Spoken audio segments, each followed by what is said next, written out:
ሰላም እንዴት ናችሁ? ሁል ጊዜ እንደምንለው የጌታ የእግዚአብሔር ጸጋና ሰላም ለእናንተ ይሁን እያለን ዛሬም ደግሞ ተመልሰን መጥተናል በሌላ ቪዲዮ። ደብረ ዘይት ነው ያለሁት። ሙቀቱ በጣም ከባድ ነው። በጣም አስቸጋሪ ሙቀት ላይ ያለነው። ለሙቀት እስቲ በጣም ወሳኝ የምትሉት ነገር ንፋስ ያስቸገረኝ ነው። በጣም ደስተኛ ነበርኩኝ ያለፈውን ሳምንትና በጣም ደስ እያለኝ ነበር ያሳለፍኩት ሳምንቱ እና ደስ ካለኝ ነገር አንድ የሆነ ቀረጻ ላይ ነበርኩኝ። እዛ ቀረጻ ላይ በጣም የሚገርም ነገር ሀፕን አደረገ። ለአንድ የሆነ ቤት ማስታወቂያ ለመስራትም ነው። ማስታወቂያም ብቻ ሳይሆን የሆነ በዛው ያ ካምፓኒ ስፖንሰር የሚያደርገው አንድ እንደ ፖድካስት አይነት ነገር ነበርና የተለያዩ ሰዎች ይመጡ። ከባድ ንፋስ ነው ያለው እና እዛ ፖድካስት ላይ የመጡ ሰዎች ልምዳቸውንና የህይወት የቀሰሙትን ወይም ደግሞ የህይወት ልምዳቸው በሙያቸው የገጠማቸውን ነገር ያጋሩና ሼር ያደርጉ ነበርና በጣም ገረመኝ። አንድ ስሙን የማልጠቅስላችሁ አንድ አርቲስት በጣም የሚያስገርም አንድ የህይወት ገጠመኙን ሲያወራ ትዝ አለኝ። ምን ብሎ መሰላችሁ የጀመረው? የህይወት ገጠመኝ ካለ ወይንም ደግሞ በስራ ገጠመኝ ካለ ብላ ነበረ ኢንተርቪው ብታደርገው ልጅ የጠየቀችው። ከስራ ሳይሆን አንድ የህይወት ግን ዝም ብሎ ይገጠመኛል አላት። ምንድን ነው ብላ ስትጠይቀው የመለሰላትን መልስ ላጫውታችሁ። በመጀመሪያ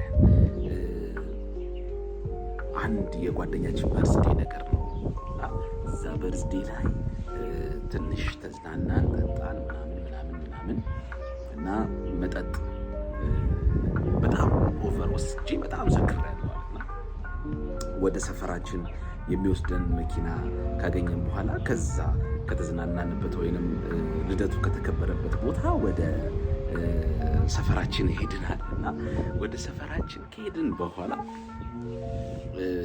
አንድ የሆነ ግሮሰሪ ወይ አንድ የሆነ መጠጥ ቤት ቁጭ ብለን አንድ ሁለት ማለት ጀመረን አለ እና ታሪኩ የጀመረው እዛ ጋር ሞቅ ብሎኛል አለ። ትንሽ በማይባል ደረጃ ወደ ስካር በሚባል አይነት ደረጃ ላይ ደርሻለሁ አለና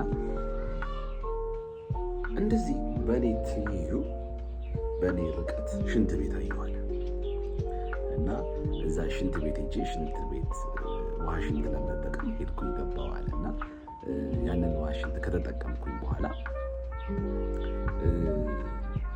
ድጋሚ በሌላ አይነት ቦታ ትይዩ የሆነች የተገለጠ መጋረጃ ያለው እና በር እና ቀጥታ ምንድን ነው የመሰለኝ አለ ቤቴ ነው የመሰለኝ አለ።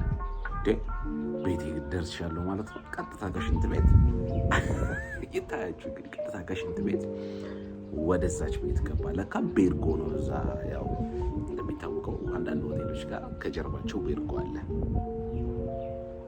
ከዛ ምን ይሆንላችኋል?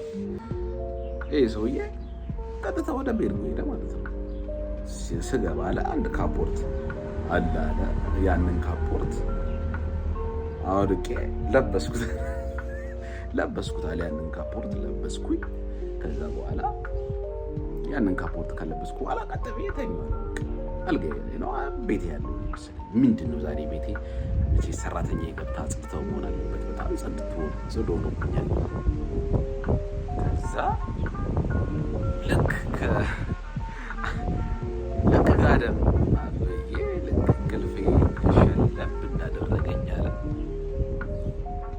የሆነ አንዱ የሰማይ ስባሪ የሚያክል ሰውዬ መጣና እንዲያንጠለጠለኛል። እንደ ሌባ ቤት የገባ ማለት እኔ የሚያስኩታል። ተያይዘን ወደቅን አለ መሬት ላይ። እኔም እመታዋለሁ እሱም ይመታኛል። እኔም ሌባ ገባ እያልኩ እኔም እጮኻለሁ አለ። እሱም ልክ እንደዛው ይጮኻል አለ። ከዛ በኋላ የቤቱ ዘበኞችና በጣም እዛ አካባቢ የሚያውቁኝ ሰዎች ነበሩ አሉና አለና እነዛ ሰዎች መጥተው በሚገርም ሁኔታ ገላገሉ ምናምን። ኧረ እባክህ አንተ ሰውዬ ይሄ እኮ ቤርጎኖ ቤት አይደለም። ዞር ብዬ ሳይ የሰውየውን ካፖርትን ያደረኩት እንደገና ደግሞ ያለሁትን የሰው ቤት ውስጥ ነው ብሎ እኔ ከካሜራ ጀርባ ነበርኩኝና እንደዛ ብሎ ሲያወራ ሰማሁትና ገረመኝ። ምናልባት አሁን ይህንን ታሪክ የነገርኳችሁ እዚህ ሚዲያ ላይ እንደምንነጋገረው ስለ ዲሳይፕልሺፕ፣ ስለ ሞራልና ስለ ማነር ስለሆነ እዚህ ሚዲያ ላይ እነዚህን ጉዳዮች ስለምንነጋገር ከዚህ ጉዳይ ጋር አያያዝኩትና ምንድን ነው ብዬ ጠየቅኩኝ። አንዳንድ ጊዜ አይምሯችንን ኮንሽስነሳችን አሁን ያወጣልና በጣም እኛ ያልሆነ ማንነት ውስጥ የሚከተል ነገር ምንድን ነው የሚለውን ነገር ማሰብ ጀመርኩኝ። አንዳንድ ጊዜ ልብ ብላችሁ ከሆነ ሰዎች ያልሆኑትን ማንነት የሚሆኑበት ቦታ አለ። ለምሳሌ ሰዎች መጠጥ በሚጠጡበት ሰዓት ወይ ደግሞ አደንዛዥ ዕፅ በሚወስዱበት ሰዓት ላይ እንደዚህ አይነት ነገር ሀብን ያደርጋልና በጣም አሰብኩት። ሰዎች ለምንድን ነው ተስማች ይሄን ያክል ራሳቸውን የሚቀይር ነገር፣ ሞራላቸውን የሚቀይር ነገር ወይንም ደግሞ ማነራቸው ትክክል ባልሆነበት ወይንም ደግሞ በጣም ከፍ ባለ ወይንም ደግሞ በጣም ዝቅ ባለ መንገድ ራሳቸውን ትሪት እንዲያደርጉ የሚያደርጋቸው ነገር ለምንድን ነው የሚጠቀሙት ብዬ አስበው።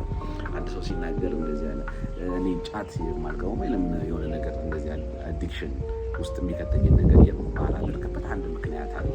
ምክንያቱም ለምንድን ነው እነዚህ ሰዎች ያለ ነገር የሚጠቀሙት ብዬ አስቤ ነው አለና ዮናታን አክሊሉ አገልጋይ ዮናታን አክሊሉ ሲናገር የሰማሁት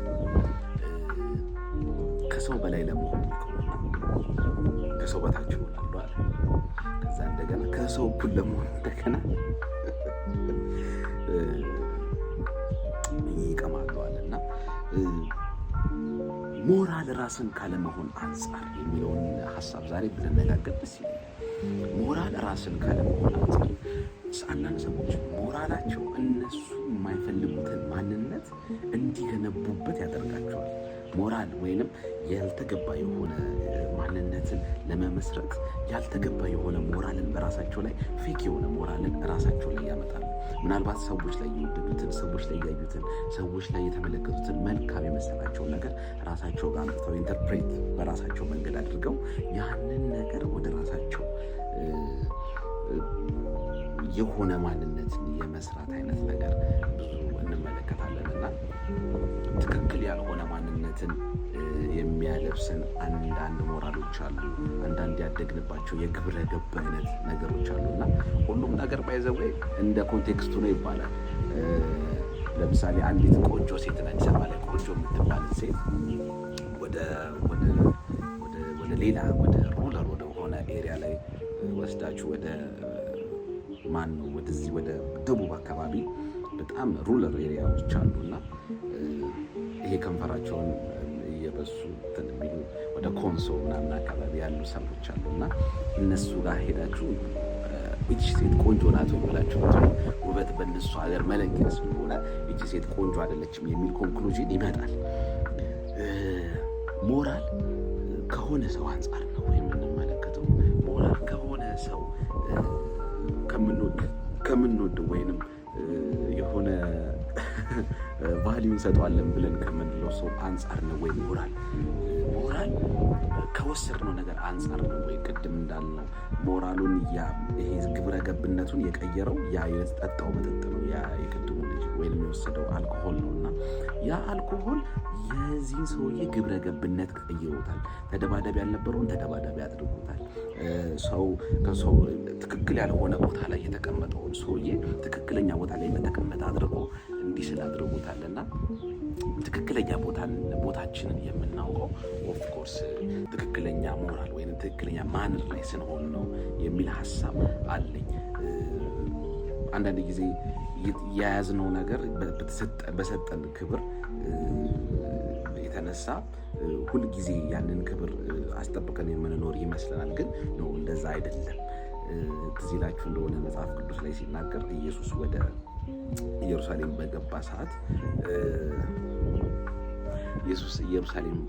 ሰዓት አንዲት ውርንጭላ ላይ ተቀምጦ ነበር እና ይህንን ሜንሽን ለማድረግ ዶክተር አብይ ሲናገር የሰማሁት ፕራይም ሚኒስትር ዶክተር አብይ አህመድ ሲናገር የሰማሁት ነው። እና ምን አለ? አህያዋ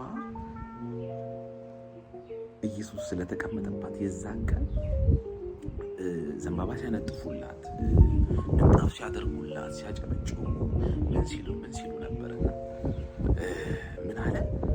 በጣም የሚገርመኝ ንግግር ተናገረ። በኔክስት ዴይ ወይም በሳምንቱ ወይ በምናምኑ ኢየሱስ ከተሰቀለ በኋላ ያቺ አህያ ለእናቷ እንደዚህ ብላ ሄዳ እንደዚህ ያለቻት አለ እንዴ እነዛ በጣም ሲንከባከቡኝ የነበረ በጣም ሪስፔክት በጣም ቦታ ሲሰጡኝ የነበረ ሰዎች ዛሬ ላይ ያሸክሙኛል፣ ይመቱኛል፣ እንደ ቀድሞ አደረጉኝ። እና እናትየዋ ምን አለቻት አሉ? አህያዋ ናት እንግዲህ እንደዚህ የምትለው አህያዋ ናት እንደዚህ የምትለው እላይሽ ላይ ከተቀመጠው ነገር አንጻር ነበረ የአንቺ ሞራል ገንብተው ግብረ ገብነታቸውን ለአንቺ ያነጠፉት ወይንም ማነር ያሳዩሽ ወይንም የሆነ ሂዩሚሊቲ ያሳዩሽ አንቺ ላይ ካለው ከተቀመጠው የተነሳ ነበር። ልክ ያ ነገር ከተነሳ በኋላ ሪስፔክት ማድረጋቸው አይኖርም፣ ሪስፔክት ማድረጋቸው ይቀራል የሚል ነገር ሲናገር ሰምቼዋለሁ። እና ድንቅ አባባል ነው በእውነት የተናገረው።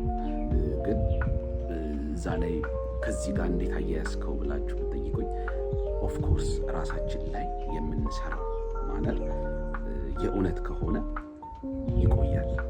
ትክክለኛ ማንነታችን፣ ትክክለኛ የኛነታችንን የምንገነባበት መንገድ ትክክል ከሆነ ኦፍኮርስ ያ ማነር ይቆያል የሚል ሀሳብ አለ። ግን ፌክ የሆነ ትክክል ያልሆነ ማነር ግን በላያችን ላይ የምንሰራ ከሆነ ልክ አዲሽናሊ በኢንፑት ባደረግነው ነገር አውትፑታችንም ፌክ የሆነ አውትፑት ነው እና የሚሆነው ያንን ነገር በስነ ስርዓት መመልከትና የእውነት ይህንን ማነር ይህንን ቫሊዩ ራሴ ላይ አድ ያደረኩት የእውነት የኔ ነው ወይ፣ የእውነት የእኔ ቫሊዩ ነው ወይ ብለን መልከት አለብን። አዘርዋይስ ልክ እንደዛች አህያ ነው የምንሆነው ማለት ነው። ሶ በአጠቃላይ ራሳችን ላይ የምንሰራው ማንነት ራሳችን ላይ ዴቨሎፕ የምናደርገው አድ የምናደርገው ቫሊዩ ወይንም ያ ሞራል ትክክለኛ የእኛነታችንን የሚገልጽ መሆን አለበት ብዬ አምናለሁ። ሶ የምትከታተሉት ኪንግደም ሚዲያ ነው። ኪንግደም ሚዲያ ስለ ዲሳይፕልሺፕ፣ ስለ ማነር እና ስለ ሞራል የሚያወራ ሚዲያ ነው። ሁልጊዜ እንደምንናገረው የእግዚአብሔር አምላካችን ጸጋና ሰላም ከእናንተ ጋር ይሁን። መልእክቶቻችሁን በኮሜንት ላይ አስቀምጡልን። እናመሰግናለን። ላይክ፣ ሰብስክራይብ እና ሼር መደረግ እንዳይረሳ።